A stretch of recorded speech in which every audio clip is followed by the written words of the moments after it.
No, la verdad que muy nueva tranquilidad para... বাংলাদেশের সকল Argentina ভক্তদের ধন্যবাদ আমাকে মন থেকে এভাবে সাপোর্ট করার জন্য। জোড়া গোল করে ম্যাচ জয়ের পর পরবর্তী সংবাদ সম্মেলনে বাংলাদেশের সমর্থকদের ধন্যবাদ দিয়ে যা বলল গড লিওনেল মেসি। দর্শক, মেসি আসলে মানুষ নাকি এলিয়েন?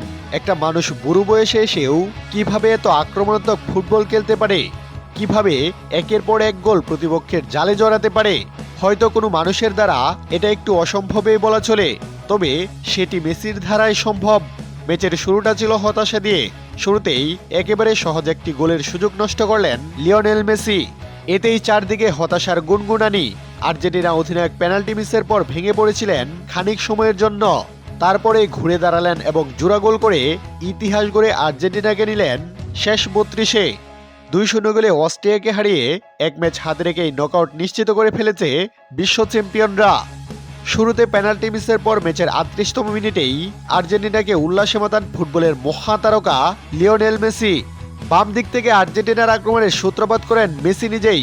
পেনাল্টি বক্সের প্রান্ত থেকে বলটিকে নিখুঁত শটে পোস্টের নিচের বাম কোণ দিয়ে জালে জড়িয়ে ফিনিশিং করেন তিনি। বিশ্বকাপের রেকর্ড ১৭তম গোলে মিরোস্লাভ ক্লোসাকে ছাড়িয়ে তো গেলেনই, দলকেও এগিয়ে দিলেন তিনি।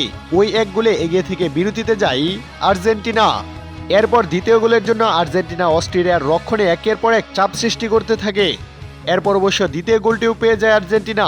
যোগ করার সময়ে আবারও মেসির পায়ে গোল। হুলিয়ান আলভারেসের শট গোলরক্ষক ফিরিয়ে দিলে ফিরতি বলে প্রথম প্রচেষ্টা ব্যর্থ হন মেসি, তবু হাল ছাড়েননি। এরপর দ্বিতীয় শটে বল জালে পাঠান তিনি। এতে ২-০ গোলের জয়ে নকআউট পর্ব নিশ্চিত করে আর্জেন্টিনা। এদিকে ম্যাচ পরবর্তী সংবাদ সম্মেলনে মেসি বলেন, সত্যি বলতে ভালো লাগছে।